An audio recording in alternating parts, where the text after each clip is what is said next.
সে এক অপার্থিব সৌন্দর্যে ঘেরা শান্ত বিকেল।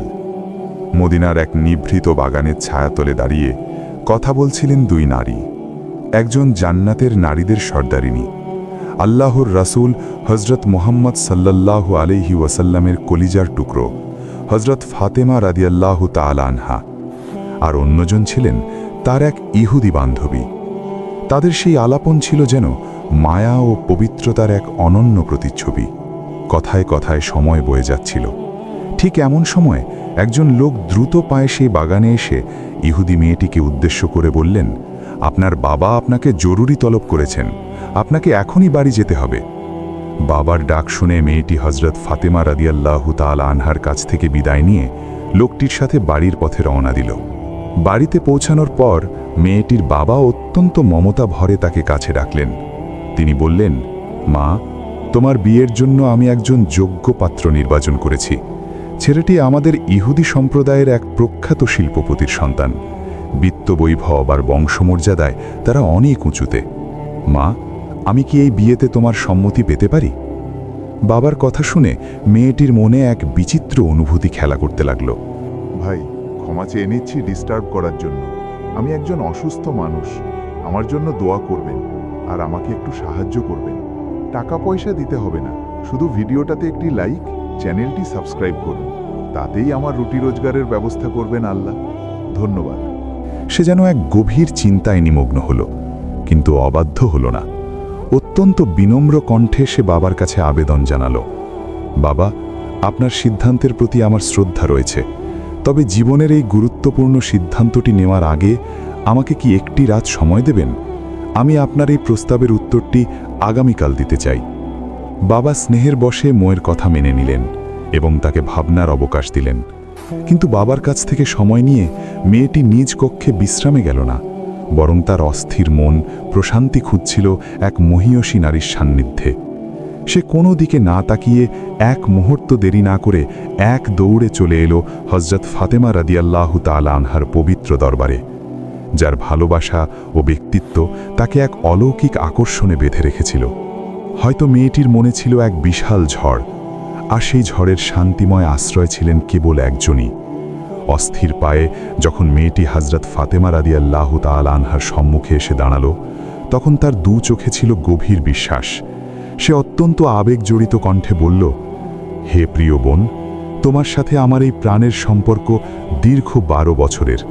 এই দীর্ঘ এক যুগে আমি যখনই কোনো বিপদে পড়েছি কিংবা কোনো দ্বিধায় ভুগেছি, তুমি আমাকে ছায়ার মতো আগলে রেখেছ। তুমি কখনো আমাকে ভুল পরামর্শ দাওনি। আমার বিশ্বাস, জীবনের এই কঠিন মোড়ে দাঁড়িয়েও আজও তুমি আমাকে সঠিক পথটিই দেখাবে। মেয়েটি একটু থেমে বুক ভরা দীর্ঘশ্বাস নিয়ে পুনরায় বলল, বোন, আমার বাবা আমার বিয়ের জন্য একজন পাত্র নির্বাচন করেছেন। সে আমাদের ইহুদি সম্প্রদায়ের এক বিশাল শিল্পপতির সন্তান। বিত্তবৈভব আর বংশমর্যাদায় তারা অনেক উঁচুতে। বোন, এখন তুমিই বলো, আমার কি করা উচিত? আমি কি এই বিয়েতে সম্মতি দেব? হজরত ফাতেমা রাদিয়াল্লাহু তাআলা আনহা মেয়েটির কথাগুলো খুব মন দিয়ে শুনলেন। তার নুরানি চেহারায় ফুটে উঠল এক প্রশান্তির আভা। তিনি অত্যন্ত ধীরস্থিরভাবে এবং বিচক্ষণতার সাথে উত্তর দিলেন, বোন, যেহেতু তোমার পরম শ্রদ্ধেয় পিতা স্বয়ং তোমার জন্য এই পাত্রটি নির্বাচন করেছেন এবং তিনি মনে প্রাণে চাইছেন ওই ছেলের সাথেই তোমার বিয়ে হোক, সেহেতু সন্তানের কর্তব্য হিসেবে তুমি এই বিয়েতে রাজি হয়ে যাও। বাবার পছন্দে অমত করো না।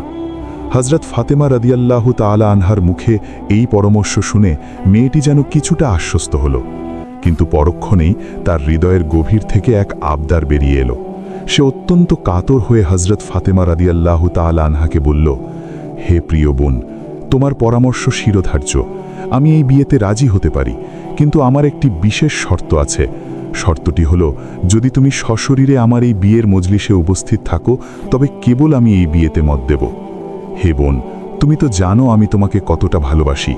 তোমাকে ছাড়া আমার জীবনের এই বিশেষ দিনটি আমি কল্পনাও করতে পারছি না। ইহুদি মেয়েটির সেই অদ্ভুত আবদার শুনে হজরত ফাতেমা রাদিয়াল্লাহু তাআলা আনহা কিছুটা চিন্তিত হলেন। তিনি অত্যন্ত বিচক্ষণতার সাথে বাস্তবতাকে তুলে ধরে মেয়েটিকে বললেন, হে প্রিয় বোন, একটি বিষয় তোমার ভেবে দেখা উচিত। তোমরা হলে ইহুদি আর আমরা হলাম মুসলমান, আর তুমি তো ভালো করেই জানো যে তৎকালীন সময়ে ইহুদিরা মুসলমানদের একদমই সহ্য করতে পারে না। আমি যদি তোমার বিয়ের মজলিসে উপস্থিত হই, তবে আমার পরম শ্রদ্ধেয় পিতা হজরত মুহাম্মদ সাল্লাল্লাহু আলাইহি ওয়াসাল্লামকে মুসলমান সম্প্রদায়ের কাছে কঠিন প্রশ্নের সম্মুখীন হতে হবে। এমনকি বিরোধী পক্ষ আমার বাবাকে নিয়ে হাসি ঠাট্টা করার সুযোগ পাবে। শুধু তাই নয় বোন, তোমাকেও তোমার ইহুদি সম্প্রদায়ের কাছে জবাবদিহি করতে হবে এবং তারাও তোমাকে নিয়ে বিদ্রূপ করবে। তাই সব দিক বিবেচনা করে আমি তোমার এই বিয়েতে উপস্থিত হতে পারছি না। হজরত ফাতেমা রাদিয়াল্লাহু তাআলা আনহার এই যুক্তিপূর্ণ মানা করে দেওয়া শুনে মেয়েটি দু চোখ বেয়ে জল গড়িয়ে পড়ল। সে এক অটল সিদ্ধান্ত নিয়ে অত্যন্ত দৃঢ়তার সাথে বলল, হে প্রিয় বোন, তুমি যদি আমার বিয়ের মজলিসে উপস্থিত না থাকো, তবে আজ আমি এই পবিত্র দরবারে দাঁড়িয়ে কথা দিলাম, কেয়ামত হয়ে গেলেও আমি এই বিয়ে করব না। তোমাকে ছাড়া আমার জীবনের কোনো উৎসবই পূর্ণতা পাবে না। মেয়েটির এমন ব্যাকুলতা আর চোখের পানি দেখে জান্নাতের রানী হজরত ফাতেমা রাদিয়াল্লাহু তাআলা আনহা আর স্থির থাকতে পারলেন না। এক পর্যায়ে তিনি নিরুপায় হয়ে এবং বোনের প্রতি ভালোবাসার টানে অত্যন্ত মমতা ভরে বললেন, ঠিক আছে বোন, আমার চোখের জল আমি সহ্য করতে পারছি না। আমি কথা দিচ্ছি, আমি তোমার বিয়েতে যাব। তুমি এখন নিশ্চিন্ত মনে বাড়িতে ফিরে যাও এবং তোমার বাবাকে আমার আসার কথাটি জানিয়ে দাও। জান্নাতের রানী হজরত ফাতেমা রাদিয়াল্লাহু তাআলা আনহার কাছ থেকে আসার প্রতিশ্রুতি পেয়ে মেয়েটি খুশিতে আত্মহারা হয়ে এক দৌড়ে তার বাবার কাছে গেল। সে গিয়ে বলল, বাবা, আমি এই বিয়েতে রাজি আছি, তবে আমার একটি বিশেষ শর্ত আছে। শর্তটি হলো, আমার বিয়ের পুরো সময়টিতে আমাদের নবী হজরত মুহাম্মদ সাল্লাল্লাহু আলাইহি ওয়াসাল্লামের কলিজার টুকরো কন্যা হজরত ফাতিমা রাদিয়াল্লাহু তাআলা আনহা আমার সাথে থাকবেন। মেয়ের মুখে এই কথা শুনে বাবা যেন আকাশ থেকে পড়লেন। তিনি কিছুটা তাচ্ছিল্যের স্বরে বললেন, মা, তুমি এ কি বলছো? মুহাম্মাদের মেয়ে যদি আমাদের এই অভিজাত বিয়ের মজলিসে আসে, তবে তা আমার সামাজিক মর্যাদার সাথে মোটেও খাপ খাবে না। কারণ তারা অত্যন্ত দরিদ্র এবং তার বাবাও একজন গরিব মানুষ। তারা ঠিকমতো দুবেলা খেতে পায় না, ভালো কোনো পোশাক পরিচ্ছদও তাদের নেই। এই জীর্ণ বেশে তারা কিভাবে তোমার রাজকীয় বিয়েতে আসবে? তাছাড়া তোমার বিয়েতে যারা আমন্ত্রিত হয়ে আসবে, তারা সবাই দেশের বড় বড় ধনী ও শিল্পপতির সন্তান। তাই মুহাম্মদের মেয়ে ফাতেমাকে এখানে দাওয়াত করা কোনোভাবেই সম্ভব নয়। বাবার এমন অবজ্ঞাসূচক কথা শুনে মেয়েটি অত্যন্ত দৃঢ় কণ্ঠে বলল, বাবা, এটাই আমার চূড়ান্ত সিদ্ধান্ত। ফাতেমা রাদিয়াল্লাহু তাআলা আনহাকে যদি আমার বিয়েতে আসতে বাধা দাও, তবে আমি কথা দিচ্ছি, জীবনেও আমি এই বিয়ের পিঁড়িতে বসব না।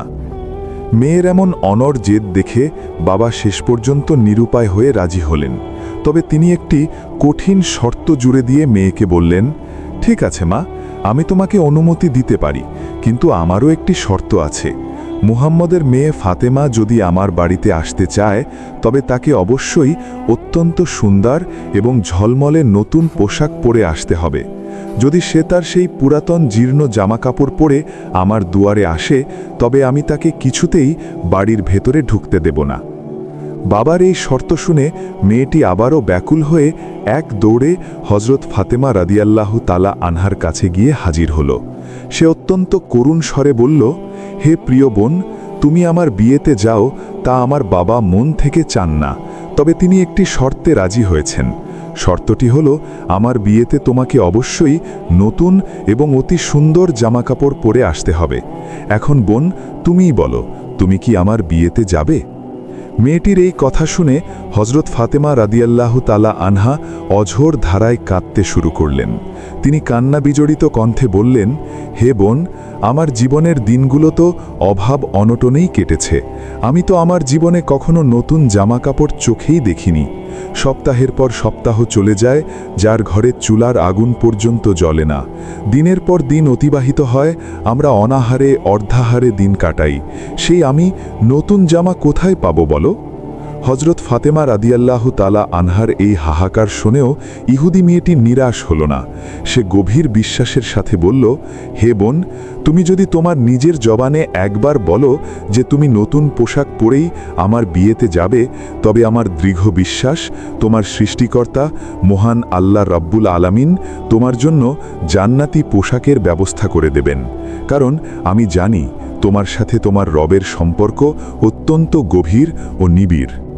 মেয়েটির এই অটল বিশ্বাস আর ভালোবাসা দেখে জান্নাতের রানী হজরত ফাতেমা রাদিয়াল্লাহু তাআলা আনহা এক পর্যায়ে আবেগাপ্লুত হয়ে গেলেন। তিনি আকাশের দিকে তাকিয়ে অস্ফুট স্বরে বললেন, ইনশাআল্লাহ, হে বোন, আমি তোমার বিয়েতে যাব, আর আমি কথা দিচ্ছি পৃথিবীর সবচাইতে দামি আর সুন্দর জামাকাপড় পরিধান করেই তোমার বিয়ের মজলিসে উপস্থিত হব, ইনশাআল্লাহ। জান্নাতের রানী হজরত ফাতেমা রাদিয়াল্লাহু তাআলা আনহার কাছ থেকে নতুন পোশাকে আসার প্রতিশ্রুতি পেয়ে ইহুদি মেয়েটি আনন্দে আত্মহারা হয়ে গেল। সে এক দৌড়ে তার বাবার কাছে গিয়ে বলল, বাবা, ফাতেমা রাদিয়াল্লাহু তাআলা আনহা কথা দিয়েছেন তিনি অবশ্যই আমার বিয়েতে আসবেন এবং পৃথিবীর সবচাইতে দামি আর সুন্দর পোশাক পরেই আসবেন। মেয়ের কথা শুনে বাবা বিয়ের দিনক্ষণ ঠিক করলেন। এদিকে সময় বয়ে যেতে লাগল। বিয়ের দিন যত ঘনিয়ে আসছিল, হজরত ফাতেমা রাদিয়াল্লাহু তাআলা আনহার দুশ্চিন্তা ততই বাড়ছিল। তিনি মনে মনে ভাবছিলেন, বিয়ের দিন তো একদম কাছে চলে এলো, অথচ আমি ওয়াদা করেছি নতুন পোশাক পরে যাব, কিন্তু আমার কাছে তো সামান্য একটা নতুন জামাও নেই। এই ব্যাকুলতা নিয়ে জান্নাতের রানী হজরত ফাতেমা রাদিয়াল্লাহু তাআলা আনহা জায়নামাজ বিছিয়ে আল্লাহর দরবারে দাঁড়িয়ে গেলেন। তার নামাজের সিজদায় গিয়ে তিনি অঝোর ধারায় চোখের পানি ছেড়ে দিলেন। তার হৃদয়ের গভীর থেকে এক করুণ আরজি বেরিয়ে এলো, হে মাবুদ, এই নশ্বর দুনিয়াতে আপনার সাথে আমার যে নিবিড় ও গভীর সম্পর্ক রয়েছে তা আজ পর্যন্ত জগতের কেউ জানে না। মাসের পর মাস পার হয়ে গেছে আমি অনাহারে থেকেছি, কিন্তু কোনোদিন আপনার কাছে দুনিয়াবি কোনো কিছু চাইনি। তবে আজ আপনার শাহী দরবারে একটি নতুন জামার আবদার করছি। হে রব, এই আবদার আমার কোনো জৈবিক সুখ বা দৈহিক বিলাসিতার জন্য নয়। আমাকে আপনি আজ এমন একটি পোশাক দান করুন যা পরিধান করে আমি আমার বান্ধবীর বিয়ের মজলিসে উপস্থিত হতে পারি। সেই পোশাক যেন এমন হয় যা দেখে অন্য মেয়েরা আমার দিকেই তাকিয়ে থাকে এবং ইসলামের সুশীতল ছায়াতলে ফিরে আসে। হে দয়াময় মাবুদ, আপনি কি আপনার এই বান্দিকে একটি নতুন জামা দান করবেন না?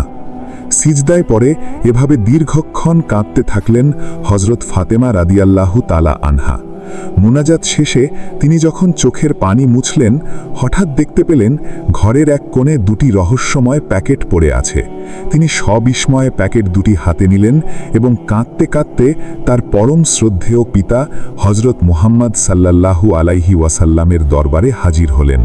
তিনি বাবার কাছে পুরো ঘটনাটি সবিস্তারে খুলে বললেন। নবী করিম সাল্লাল্লাহু আলাইহি ওয়াসাল্লাম প্যাকেটটি হাতে নিয়ে যেইমাত্র খুললেন, অমনি সারা ঘর এক জান্নাতি সুঘ্রাণে ম ম করতে লাগল। এই সেই চিরচেনা সুঘ্রাণ যা তিনি মেরাজের রাতে জান্নাতে পেয়েছিলেন। নবী করিম সাল্লাল্লাহু আলাইহি ওয়াসাল্লাম অত্যন্ত আবেগাপ্লুত হয়ে তার আদরের কন্যা হজরত ফাতেমা রাদিয়াল্লাহু তাআলা আনহাকে জড়িয়ে ধরলেন এবং তার কপালে একটি স্নেহের চুমু দিলেন। তিনি বললেন, মা ফাতেমা, এই অপূর্ব পোশাক তুমি কোথায় পেলে? এ তো এই ধরনের কোনো সাধারণ কাপড় নয়, এ তো জান্নাতুল ফেরদাউসের সুনিপুণ কারুকার্য খচিত পোশাক। মাগো, তুমি নিশ্চয়ই নির্জনে তোমার রবের সাথে অত্যন্ত গভীর সম্পর্ক গড়ে তুলেছ। মহান আল্লাহ রাব্বুল আলামিন তোমার উপর সন্তুষ্ট হয়েছেন এবং তোমার মনের ব্যাকুলতা কবুল করেছেন। একটি পোশাকের সামান্য আবদার করার কারণে তিনি তোমার জন্য জান্নাত থেকেই এই অপূর্ব ব্যবস্থা করে দিয়েছেন। অতঃপর বিশ্বনবী হজরত মুহাম্মদ সাল্লাল্লাহু আলাইহি ওয়াসাল্লাম বললেন, হে আমার কলিজার টুকরো ফাতেমা, তুমি এই জান্নাতি পোশাক পরিধান করেই তোমার বান্ধবীর বিয়ের মজলিসে যেতে পারো। তবে মা, মনে রেখো, তোমাকে অবশ্যই পূর্ণাঙ্গ পর্দার সাথে সেখানে উপস্থিত হতে হবে। হজরত ফাতেমা রাদিয়াল্লাহু তাআলা আনহা অত্যন্ত বিনয় ও শ্রদ্ধার সাথে উত্তর দিলেন, হে আব্বাজান, আমি আপনাকে কথা দিচ্ছি আমি নিশ্চয়ই পূর্ণাঙ্গ পর্দার সাথেই আমার বিয়ের মজলিসে উপস্থিত হব। অতঃপর যখন জান্নাতের রানী হজরত ফাতেমা রাদিয়াল্লাহু তাআলা আনহা সেই জান্নাতি পোশাকটি অঙ্গে পরিধান করলেন, তখন তার নুরানি চেহারা থেকে যেন স্বর্গীয় জ্যোতি ঠিকরে বের হতে লাগল। তার সৌন্দর্য যেন আগের চেয়ে বহু গুণ বেড়ে গেল। এরপর পূর্ণাঙ্গ পর্দার সাথে হজরত ফাতেমা রাদিয়াল্লাহু তাআলা আনহা যখন সেই ইহুদি বান্ধবীর বিয়ের মজলিসে প্রবেশ করলেন, তখন মুহূর্তের মধ্যে পুরো বিবাহ আসর যেন এক অপার্থিব আলোয় আলোকিত হয়ে উঠল। সেখানে উপস্থিত শত শত ধনাঢ্য মহিলা নববধূর দিক থেকে মুখ ফিরিয়ে অবাক বিস্ময়ে হজরত ফাতেমা রাদিয়াল্লাহু তাআলা আনহার দিকে তাকিয়ে রইলেন। জান্নাতি সুঘ্রাণ আর সেই পোশাকের অলৌকিক উজ্জ্বলতা সবাইকে বিমোহিত করে ফেলল। সবাই ফিসফিস করে বলতে লাগল, ফাতেমা, আমরা তো জানতাম তুমি অত্যন্ত দরিদ্র, তবে তুমি এমন রাজকীয় আর মহামূল্যবান পোশাক কোথায় পেলে? আমাদের তো অগাধ ঐশ্বর্য রয়েছে, অথচ আমরা আমাদের জীবনেও এমন চোখ দাধানো সুন্দর জামা কখনো চোখে দেখিনি। তাদের কৌতূহল দেখে হজরত ফাতেমা রাদিয়াল্লাহু তাআলা আনহা অত্যন্ত শান্ত স্বরে উত্তর দিলেন, হে বোনেরা, এই পোশাকটি আমি বাজার থেকে সংগ্রহ করেছি। এ কথা শুনে মহিলারা যেন আরও উৎসুক হয়ে উঠল। তারা সমস্বরে জিজ্ঞেস করল, এটা কোন শহরের বাজার আর কোন দোকান থেকে তুমি এটি কিনেছ? একবার শুধু বলো। তখন জান্নাতের রানী হজরত ফাতেমা রাদিয়াল্লাহু তাআলা আনহা তাদের উদ্দেশ্য করে এক অমীয় সত্যের বাণী তুলে ধরলেন। তিনি বললেন, হে আমার বোনেরা, শোনো তবে, আমি যে বাজার এবং যে দোকান থেকে এই পোশাকটি লাভ করেছি সেখানে যাওয়ার কোনো সাধারণ রাস্তা নেই। সেই মার্কেটে পৌঁছতে হলে একটি অত্যন্ত বিশেষ ও ভিআইপি রাস্তা দিয়ে যেতে হয়, আর সেই মহাসড়কের নাম হল সিরাত আল মুস্তাকিম। এটি সেই পথ যার জন্য আমার পরম দয়ালু পিতা হজরত মুহাম্মদ সাল্লাল্লাহু আলাইহি ওয়াসাল্লাম দিন রাত দিনের দাওয়াত দিয়ে চলেছেন। এটি সেই পথ যার জন্য তায়েফের ময়দানে আমার আব্বাজান 3 বার রক্তাক্ত হয়েছেন। এটি সেই পথ যার জন্য তিনি সর্বদা উম্মাতি উম্মাতি বলে ক্রন্দন করেন। তোমরা যদি সেই সত্য ও ন্যায়ের পথ অর্থাৎ সিরাত আল মুস্তাকিম ধরে চলতে থাকো, তবে কিছুটা সামনেই একটি বিশাল বাজার দেখতে পাবে যার নাম হলো জান্নাত। আর সেই জান্নাত নামক বাজারের ভেতরে প্রবেশ করলেই তোমরা সেই কাঙ্ক্ষিত দোকানটি পেয়ে যাবে যেখানকার মালিক স্বয়ং আমাকে এই জান্নাতি পোশাক উপহার দিয়েছেন। আর সেই পরম সুখের দোকানের নাম হলো জান্নাতুল ফিরদাউস। জান্নাতের রানী হজরত ফাতেমা রাদিয়াল্লাহু তাআলা আনহার মুখে সেই জান্নাতি বাজারের বর্ণনা শুনে উপস্থিত মহিলারা ব্যাকুল হয়ে উঠলেন। তারা সমস্বরে বলে উঠলেন, হে ফাতেমা, আমরা সেই পুণ্যময় রাস্তায় চলতে চাই। তুমি আমাদের বলে দাও কিভাবে আমরা সেই মঞ্জিলে পৌঁছতে পারব। ঐতিহাসিকদের মতে উপস্থিত অধিকাংশ মহিলাই হজরত ফাতেমা রাদিয়াল্লাহু তাআলা আনহার সেই অলৌকিক জান্নাতি পোশাক দেখে এতটাই বিমোহিত ও আবেগপ্রবণ হয়ে পড়েছিলেন যে সেই জান্নাতি সম্পদ লাভের জন্য তারা যেন জীবন উৎসর্গ করতেও প্রস্তুত ছিলেন। তখন হজরত ফাতেমা রাদিয়াল্লাহু তাআলা আনহা পরম মমতায় বললেন, হে বোনেরা, তোমরা যদি সেই পথে চলতে চাও এবং সেই অমূল্য রত্ন লাভ করতে চাও, তবে তোমাদের আমার সাথে সাথে একটি পবিত্র বাক্য পাঠ করতে হবে। নারীরা একযোগে বলে উঠলেন, আমরা অবশ্যই তা পাঠ করব, তুমি শুধু বলো। তখন হজরত ফাতেমা রাদিয়াল্লাহু তাআলা আনহা অত্যন্ত গম্ভীর ও সুমধুর কণ্ঠে শাহাদাত বাক্য পাঠ করলেন, লা ইলাহা ইল্লাল্লাহু মুহাম্মাদুর রাসূলুল্লাহ সাল্লাল্লাহু আলাইহি ওয়াসাল্লাম।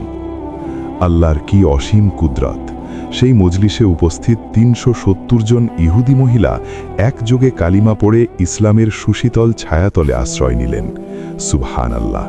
আল্লাহ তাআলা বলেন, হে আমার বান্দাগণ, যদি তোমরা আমাকে মনে প্রাণে বিশ্বাস করো, তবে দুনিয়ার জমিনে তোমাদের দেরি হতে পারে, কিন্তু আমার পক্ষ থেকে প্রতিদান পেতে দেরি হবে না। মহান রব্বুল আলামিন আমাদের সবাইকে আল্লাহর উপর পূর্ণ তাওয়াক্কুল এবং বেশি বেশি নেক আমল করার তৌফিক দান করুন, আমিন। হজরত ফাতেমা রাদিয়াল্লাহু তাআলা আনহার জীবন ছিল যেমন অলৌকিকতায় ঘেরা, তেমনি ত্যাগের মহিমায় উজ্জ্বল। একদিন তিনি জায়নামাজে বসে অঝরে কাঁদছিলেন। তার দু চোখের নোনা জলে বুক ভিজে যাচ্ছিল। এমন সময় রাহমাতুল্লিল আলামিন হজরত মুহাম্মদ সাল্লাল্লাহু আলাইহি ওয়াসাল্লাম তার প্রিয় কন্যার ঘরে প্রবেশ করলেন। আদরের ফাতেমাকে এভাবে কাঁদতে দেখে নবীজির হৃদয় কেঁপে উঠল। তিনি বললেন, হে আমার কলিজার টুকরো কন্যা ফাতেমা, তুমি তোমার জায়নামাজের একটি কোণা একটু উল্টে দেখো তো মা। পিতার কথা শুনে হজরত ফাতেমা রাদিয়াল্লাহু তাআলা আনহা যখন জায়নামাজের কোণাটি উল্টালেন, তিনি বিস্ময়ে বিমূঢ় হয়ে গেলেন। তিনি সবিস্ময়ে বলে উঠলেন, আব্বাজান, এ কি দেখছি আমি? এ যেন গলিত স্বর্ণের এক বিশাল নহর তীব্র গতিতে বয়ে যাচ্ছে। তখন বিশ্বনবী সাল্লাল্লাহু আলাইহি ওয়াসাল্লাম বললেন, মা ফাতেমা, তোমার প্রয়োজন মতো স্বর্ণ তুমি এখান থেকে তুলে নাও, এর দ্বারা তুমি তোমার সংসার পরিচালনা করতে পারবে এবং দুনিয়ার যাবতীয় আরাম আয়েশ ও জাকজমক যা ইচ্ছা তাই করতে পারবে। তবে মনে রেখো মা, দুনিয়ার এই সুখ শান্তি অত্যন্ত ক্ষণস্থায়ী, আর আখেরাতের সেই চিরন্তন শান্তি চিরস্থায়ী। এখন তুমিই বলো মা, তুমি কি দুনিয়ার এই তুচ্ছ সুখ চাও, নাকি আখেরাতের সেই অনন্ত শান্তির পথেই আজীবন চলতে চাও? পিতার মুখে এই হাকিকত শুনে হযরত ফাতেমা রাদিয়াল্লাহু তাআলা আনহা এক মুহূর্ত দেরি না করে জায়নামাজের সেই কোণা ছেড়ে দিলেন। তিনি অত্যন্ত দৃঢ়তার সাথে নবীজিকে বললেন, আব্বাজান, আমার এই নশ্বর দুনিয়ার ক্ষণস্থায়ী সুখ শান্তির বিন্দুমাত্র প্রয়োজন নেই। আমি আমার রবের সন্তুষ্টি আর আখেরাতের সেই চিরন্তন শান্তির পথেই আজীবন চলতে চাই। একদা উম্মে আয়মান নামক একজন মহিয়সী নারী কোনো একটি প্রয়োজনে হযরত ফাতিমা রাদিয়াল্লাহু তাআলা আনহার পবিত্র গৃহে উপস্থিত হলেন। তিনি দরজার কাছে দাঁড়িয়ে অত্যন্ত বিনয়ের সাথে হযরত ফাতিমা রাদিয়াল্লাহু তাআলা আনহাকে বেশ কয়েকবার ডাকলেন, কিন্তু দীর্ঘ সময় অতিবাহিত হওয়ার পরও ভেতর থেকে কোনো সাড়া শব্দ আসছিল না। উম্মে আয়মান কিছুটা চিন্তিত হলেন, কারণ ভেতর থেকে জাতা ঘোরানোর স্পষ্ট শব্দ ভেসে আসছিল। কৌতূহলবশত তিনি যখন হযরত ফাতিমা রাদিয়াল্লাহু তাআলা আনহায়ের ঘরের জানালা দিয়ে ভেতরে দৃষ্টিপাত করলেন, তখন যা দেখলেন তাতে তার চোখ কপালে উঠে গেল। তিনি দেখলেন ক্লান্ত শরীরে জান্নাতের রানী হযরত ফাতিমা রাদিয়াল্লাহু তাআলা আনহা এক কোণে গভীর ঘুমে আচ্ছন্ন।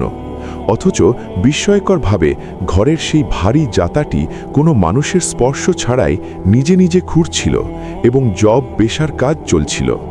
শুধু তাই নয়, উম্মে আয়মান দেখলেন একজন জ্যোতির্ময় নারী ঘরের কোণে বসে অত্যন্ত একাগ্র চিত্তে তাসবিহ পাঠ করছেন, আর অন্য একজন নারী দোলনার পাশে দাঁড়িয়ে অত্যন্ত মমতা ভরে শিশু হযরত হুসাইন রাদিয়াল্লাহু আনহুকে ঘুম পাড়াচ্ছেন। এই অভাবনীয় দৃশ্য দেখে উম্মে আয়মান স্তম্ভিত হয়ে গেলেন। তিনি এক মুহূর্ত দেরি না করে সোজা বিশ্বনবী হযরত মুহাম্মদ সাল্লাল্লাহু আলাইহি ওয়াসাল্লামের দরবারে হাজির হলেন এবং ব্যাকুল হয়ে সমস্ত ঘটনা বর্ণনা করলেন। উম্মে আয়মানের কথা শুনে দয়ার নবী সাল্লাল্লাহু আলাইহি ওয়াসাল্লামের ঠোঁটে এক স্বর্গীয় হাসি ফুটে উঠল। তিনি অত্যন্ত শান্ত স্বরে বললেন, হে উম্মে আয়মান, শোনো তবে, আমার কলিজার টুকরো কন্যা ফাতিমা সংসারের কাজ করতে করতে এবং জাতা ঘোরাতে ঘোরাতে ক্লান্ত হয়ে এক পর্যায়ে ঘুমিয়ে পড়েছিল, অথচ তার দৈনন্দিন তাসবিহ পাঠ করা তখনও বাকি ছিল। অন্যদিকে প্রচণ্ড গরমের কারণে আমার নাতি হোসাইন রাদিয়াল্লাহু আনহুয়ের ঘুম ভেঙে গিয়েছিল। মহান আল্লাহ রাব্বুল আলামিন তার প্রিয় বান্দির এই কষ্ট সহ্য করতে পারেননি, তাই তিনি ফাতিমার সাহায্যার্থে জান্নাত থেকে ৩ জন ফেরেশতাকে পাঠিয়ে দিয়েছিলেন। নবী করিম সাল্লাল্লাহু আলাইহি ওয়াসাল্লাম আরও বিশদভাবে বুঝিয়ে বললেন, হে উম্মে আয়মান, একজন ফেরেশতা অদৃশ্যভাবে সেই জব পেশার জাতাটি ঘোরাচ্ছিল যাতে ফাতিমার সংসারের কাজ থেমে না থাকে। দ্বিতীয়জন ফাতিমার পক্ষ থেকে তার বাকি থাকা তাসবিহগুলো পাঠ করে দিচ্ছিল, আর তৃতীয় ফেরেশতাটি আমার ছোট্ট হোসাইনকে দোলনায় দুলিয়ে ঘুম পাড়ানোর দায়িত্ব পালন করছিল। হে উম্মে আয়মান, তুমি যা দেখেছ তা কোনো সাধারণ দৃশ্য নয়, আর যাদের দেখে এসেছ তারা কোনো সাধারণ মানবী নয়, বরং তারা ছিল আল্লাহর প্রেরিত ফেরেশতা।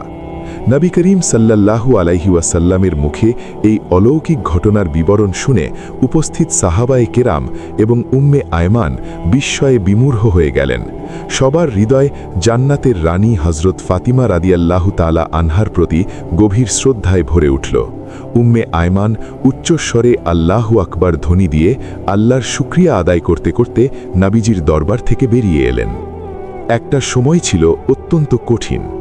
একদিন জান্নাতের রানী হযরত ফাতিমা রাদিয়াল্লাহু তাআলা আনহা ক্ষুধার জ্বালায় এতটাই দুর্বল হয়ে পড়েছিলেন যে বিছানা থেকে ওঠার শক্তিটুকুও তার ছিল না। এই খবর যখন দয়ার নবী হযরত মুহাম্মদ সাল্লাল্লাহু আলাইহি ওয়াসাল্লামের কানে পৌঁছল, তিনি ব্যাকুল হয়ে প্রিয় কন্যাকে দেখার জন্য তার গৃহ অভিমুখে রওনা হলেন। নবী করিম সাল্লাল্লাহু আলাইহি ওয়াসাল্লাম ফাতিমার দরজায় উপস্থিত হয়ে স্নেহমাখা কণ্ঠে ডাকতে লাগলেন, কিন্তু ভেতর থেকে কোনো সাড়া শব্দ আসছিল না। তিনি দ্বিতীয়বার ডাকলেন, এবারও নিস্তব্ধতা। অবশেষে 3 বারের মাখায় নাবিজি যখন আবারও ডাকলেন, তখন ভেতর থেকে হযরত ফাতিমা রাদিয়াল্লাহু আনহা অত্যন্ত ক্ষীণ ও দুর্বল কণ্ঠে জবাব দিলেন, আব্বাজান, আমি কেমন করে দরজা খুলব? আমার গায়ে যে জীর্ণ চাদরটি রয়েছে তা অত্যন্ত ছোট। আমি যদি তা পায়ের দিকে টানি তাহলে মাথার দিক খুলে যায়, আর মাথার দিকে টানলে পায়ের দিক খালি হয়ে যায়। এই অবস্থায় আমি আপনার সামনে আসতে পারছি না। কন্যার এই নিদারুণ কষ্টের কথা শুনে নবীজির 2 চোখ ভিজে এলো। তিনি দরজার বাইরে থেকে নিজের মাথার পবিত্র রুমালটি মোবারক দরজার ফাঁক দিয়ে ভেতরে দিলেন এবং বললেন, মা ফাতিমা, আমার এই রুমালটি দিয়ে তোমার মাথা ঢেকে নাও। বাবার রুমাল মাথায় জড়িয়ে হযরত ফাতিমা রাদিয়াল্লাহু আনহা অতি কষ্টে দরজা খুলে দিলেন। নবী করিম সাল্লাল্লাহু আলাইহি ওয়াসাল্লাম ঘরে প্রবেশ করে দেখলেন আদরের কন্যার চোখ মুখ ফ্যাকাশে ও মলিন হয়ে গেছে। তিনি ব্যথিত হৃদয়ে জিজ্ঞেস করলেন, মা, তোমার কি কোনো অসুখ হয়েছে? হযরত ফাতিমা রাদিয়াল্লাহু আনহা উত্তর দিলেন, না আব্বাজান, কয়েকদিন যাবৎ অনাহারে থাকতে থাকতে ক্ষুধার জ্বালায় আর প্রচণ্ড মাথা ব্যথায় আমি বড়ই দুর্বল হয়ে পড়েছি। এই কথা শুনে বিশ্বনবী সাল্লাল্লাহু আলাইহি ওয়াসাল্লাম বললেন, মাগো, আমি তোমার পিতা হয়েও আজ 3 দিন যাবৎ উপবাসী, অথচ তুমি জানো যে আমি আল্লাহর নিকট তোমার চাইতেও অধিক প্রিয়। আমি চাইলে মহান আল্লাহ দুনিয়ার সবচাইতে উত্তম খাবারের নহর আমার পায়ের কাছে বইয়ে দিতেন, কিন্তু আমি ক্ষণস্থায়ী দুনিয়ার উপর চিরস্থায়ী আখিরাতকে প্রাধান্য দিয়েছি। অতঃপর দয়ার নবী সাল্লাল্লাহু আলাইহি ওয়াসাল্লাম তার কন্যাকে সান্ত্বনা দিয়ে বললেন, হে মা ফাতিমা, ধৈর্য ধরো, নিশ্চয়ই তোমার জন্য মহান আল্লাহ পক্ষ থেকে মহা পুরস্কার ও সুসংবাদ রয়েছে। আল্লাহর কসম করে বলছি, জান্নাতে তুমিই হবে বিশ্বের সমস্ত রমণীকুলের সর্দারনী, আর জান্নাতের চাবি থাকবে তোমারই পবিত্র হাতে। এই অভাবনীয় কথা শুনে হযরত ফাতিমা রাদিয়াল্লাহু আনহা সবিস্ময়ে জিজ্ঞেস করলেন, আব্বাজান, তবে বিবি মারিয়াম এবং বিবি আসিয়া রাদিয়াল্লাহু আনহাদের কি হবে? নবী করিম সাল্লাল্লাহু আলাইহি ওয়াসাল্লাম মুচকি হেসে উত্তর দিলেন, মা, বিবি মারিয়াম এবং বিবি আসিয়া ছিলেন তাদের নিজ নিজ সময়কালের শ্রেষ্ঠ নারী ও সর্দারনী, আর তুমি হলে আজ থেকে নিয়ে কেয়ামত পর্যন্ত আসা পৃথিবীর সমস্ত মুমিন নারীদের সর্দারনী। জান্নাতে তুমিই হবে সবার নেত্রী।